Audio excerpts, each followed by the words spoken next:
Hello दोस्तों, उम्मीद है आप अच्छे से होंगे। जैसा कि आप सब जानते हैं कि रिप्पल कॉइन का केस चल रहा है SEC के साथ। अगर जस्ट इन केस फ़र्ज़ करें कि ये केस हार जाते हैं तो दो ऐसे आल्ट कॉइन्स हैं जिनको बहुत ज़्यादा फ़ायदा होगा रिप्पल के केस हार जाने की वजह से। वो दो कॉइन्स हैं, एक तो है नेम कॉइन जिसको जेम कॉइन भी कहा जाता है, XEM उसका सिंबल है। दूसरा कॉइन है स्टेलर कॉइन, इसका सिंबल है XLM कॉइन। ठीक है, अब यहाँ पर ये जो दो कॉइन्स हैं ये रिप्पल के स्ट्रॉन्ग कंपेटिटर्स हैं।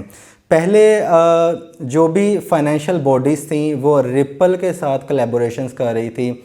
जैसे अगर मैं मनीग्राम की बात करूं, पहले रिप्पल के साथ उनकी कोलैबोरेशन थी, पेमेंट गेटवे के हिसाब से मैं बात कर रहा हूं। उसके बाद जैसे ही SEC ने उनके ऊपर केस फाइल किया, अब मैंने लास्ट दिनों में न्यूज़ पढ़ी है कि मनीग्राम हो गया और अदर जो वेस्टर्न यूनियन कंपनीज़ हैं ये स्टेलर कंपनी के साथ XLM कॉइन के साथ कोलैबोरेशन कर रही हैं, पार्टनरशिप कर रही हैं। ये तो बात सबको पता है कि अगर XRP कॉइन केस विन कर जाता है तो XRP कॉइन की जो प्राइस है वो 10x हो सकती है, 7x या 10x, मतलब कि प्रॉफिट हो सकता है, कॉइन काफ़ी ज़्यादा पंप हो सकता है क्योंकि इसका मार्केट कैप अभी भी काफ़ी ज़्यादा है। पहले एक दौर ऐसा भी आया था कि इसने इथेरियम कॉइन को टक्कर दे दी थी। अभी तो टॉप 2 जो क्रिप्टो करेंसी है वो इथेरियम है ना, कॉइन मार्केट कैप के हिसाब से, वॉल्यूम के हिसाब से, इन्वेस्टमेंट के हिसाब से।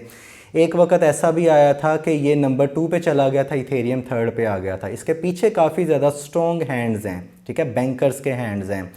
आपको भी पता है कि अगर ये SEC एक्सपेक्टेड है, डेट आगे से आगे होती जा रही है। पहले कह रहे थे कि ये 2022 के मिड तक हो जाएगा, अभी 2023 तक कोई चांस नहीं लग रहा है केस के सॉल्व होने के, रिजॉल्व होने के। केस विन कर जाते हैं, प्राइसेस के ऊपर जाएगी। लेकिन अगर केस हार जाते हैं तो मुझे लगता है कि स्टेलर कॉइन, क्योंकि स्टेलर कॉइन जेम कॉइन से ज़्यादा स्ट्रॉन्ग है, इसकी कोलैबोरेशन जेम कॉइन से ज़्यादा स्ट्रॉन्ग है। तो स्टेलर कंपनी को जो XLM कॉइन है इसको ज़्यादा फ़ायदा हो सकता है। आज इसकी प्राइस कितनी है? 9 सेंट, 8 सेंट, 10 सेंट के राउंड अबाउट।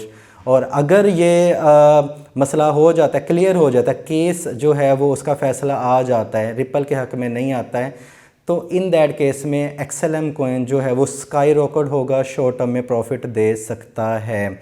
आप क्या करें, अगर आप रिप्पल कॉइन को होल्ड करे हुए हैं तो थोड़ी सी अमाउंट में आप देखें, इतनी ज़्यादा हाई प्राइस नहीं है XLM कॉइन की, काफ़ी ज़्यादा अंडर वैल्यूड हो चुका है। आप अगर मार्केट में थोड़े से डिप में इसको बाई करना शुरू कर दें, वैसे भी ये पेमेंट मेथड कॉइन है, अगर रिप्पल केस विन भी कर जाता है फिर भी जो स्टेलर कंपनी है, स्टेलर कॉइन है, इसका फ्यूचर काफ़ी ज़्यादा ब्राइट है, काफ़ी ज़्यादा टीम भी स्ट्रॉन्ग है, काफ़ी ज़्यादा इसमें वॉल्यूम भी है, नो डाउट, फिर भी प्रॉफिट होने के चांसेस हैं। मैं नेम का नाम इसलिए नहीं ले रहा हूँ क्योंकि उसके अंदर ज़्यादा मार्केट कैप नहीं है, कोलैबोरेशन कम है, तो स्टेलर के ज़्यादातर चांसेस होंगे, क्योंकि एक कंपनी जब डूबती है ना तो उसकी जगह पे दूसरा जो चीज़ आती है ना वो उसको रिप्लेस कर देती है। तो अगर XRP ख़त्म हो जाता है, केस लॉस कर जाते हैं, विन नहीं कर पाते हैं, तो स्टेलर आके इसको रिप्लेस कर देगा। तो जो इन्वेस्टर्स होंगे उनको काफ़ी ज़्यादा फ़ायदा हो सकता है। थोड़े से रिप्पल कॉइन बाई कर लें और कुछ स्टेलर ले लें, सेफ इन्वेस्टमेंट हो सकती है, केस विन हो या ना हो, स्टेलर जो है ये ऊपर हाई प्राइसेस पे जा सकता है और आपको प्रॉफिट मिल सकता है।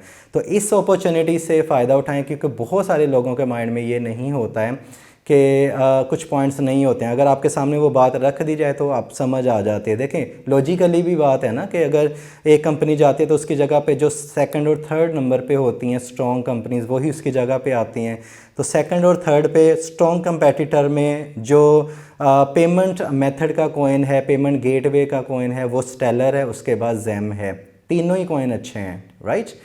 तो इस अपॉर्चुनिटी से आप फ़ायदा उठा सकते हैं, प्रॉफिट कमा सकते हैं, 2 या 3 गुना अपना पोर्टफोलियो भी कर सकते हैं।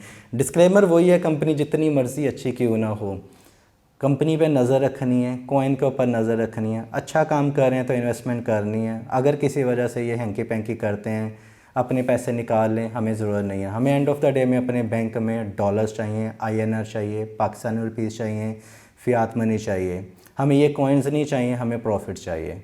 ठीक है, अपॉर्चुनिटीज़ आती हैं, वक्त से पहले अगर इन्वेस्टमेंट कर ली जाए तो प्रॉफिट होता है। अगर आपको लगता है कि आपको 1% भी नॉलेज मिला है तो वीडियो को लाइक एंड शेयर करना मत भूलिएगा। अपना ख्याल रखिएगा। Happy trading, take care.